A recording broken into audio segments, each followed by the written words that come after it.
Bismillahirrahmanirrahim.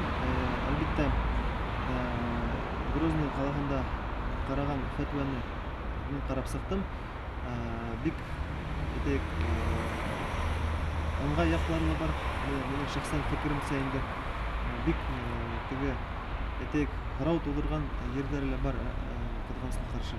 Менің фикримчә, бұл bunday фәтуа, шулай охшаган фәтуаны безгә үзебезгә йыелышып булдырырга кирәк. Башкортстан мусулмандары диния назаратын безнең вәкилләр булманы Кыргызстанга каршы. Безнең мөфтиебез бұл фәтуаны кабул иткәндә булманы. Безнең Башкортстан мусулмандары диния назаратына беребез дә сакырманы. Без ул мейдан саранан сытта турып калдык. Шуның өчен безгә үзебез шулай ук бүтәннәр Россиядә күп мөфтиләр анда булмагандар, сакырмагандар.